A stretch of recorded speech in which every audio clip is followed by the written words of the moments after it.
সালামু আলাইকুম স্টুডেন্টস।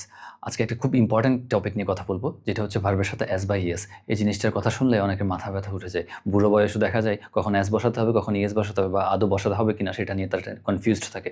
আজকে খুব সিম্পল একটা নিয়মে দেখিয়ে দিব। আজকের পর ইনশাল্লাহ কারো কোনো সমস্যা থাকবে না। দেখেন, ভার্বের সাথে অ্যাস বা ইয়েস যুক্ত হওয়ার জন্য definitely there should be two conditions. দুইটা কন্ডিশন মিট করলেই আপনি কি করবেন, ভার্বের সাথে অ্যাস বা ইয়েস লাগাবেন। আদারওয়াইজ কখনোই আপনাকে লাগাতে হবে না। ফার্স্ট কন্ডিশন হচ্ছে অবশ্যই সেন্টেন্সটাকে প্রেজেন্ট ইনডিফিনিট টেন্স হতে হবে। সো মনে রাখবো আমরা প্রথম কন্ডিশন কি, প্রেজেন্ট ইনডিফিনিট হতে হবে। প্রেজেন্ট ইনডিফিনিট আমরা জানি সাবজেক্ট প্লাস ভার্বের present form plus object. Present indefinite দেখেন ওখানে টোটাল আমাদের টেন্স তিনটা স্ট্রাকচারে 3-4-12টা স্ট্রাকচার। 12টা স্ট্রাকচারের মধ্যে আপনার বাকি 11টা স্ট্রাকচারের আপনি কি করবেন, ফেলে দিবেন একদম। শুধু একটা স্ট্রাকচার মনে রাখবেন, প্রেজেন্ট ইনডিফিনিট। প্রেজেন্ট ইনডিফিনিট হলেই, এবং আরেকটা হচ্ছে ভার্ব সাবজেক্ট যদি থার্ড পারসন সিঙ্গুলার নাম্বার হয়, সাবজেক্ট যদি থার্ড পারসন সিঙ্গুলার নাম্বার হয় তাহলেই শুধুমাত্র কি করবেন, অ্যাস বা ইয়েস বসাবেন। এই দুইটা কন্ডিশন যদি মিট হয় তখনই শুধুমাত্র আমরা ভার্বের সাথে অ্যাস বা ইয়েস বসাবো।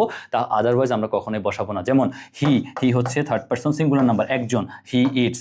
বাট যখন থার্ড পারসন আমরা লিখবো দে, তখন কিন্তু থার্ড পারসন প্লুরাল, একের অধিক, তখন আমরা কিন্তু আর ইটস লিখবো না, তখন লিখবো দে ইট। তাহলে এই দুইটা কন্ডিশনের বাইরে আর কখনোই আপনি থার্ড পারসন সিঙ্গুলার নাম্বার নিয়ে টেনশন করবেন না। আগে দেখবেন এই দুইটা কন্ডিশন মিট হয়েছে কিনা। যদি হয় অ্যাস বা ইয়েস বসিয়ে দিবেন, আদারওয়াইজ অ্যাস বা ইয়েস বসানোর দরকার নেই। Thank you. আসসালামু আলাইকুম।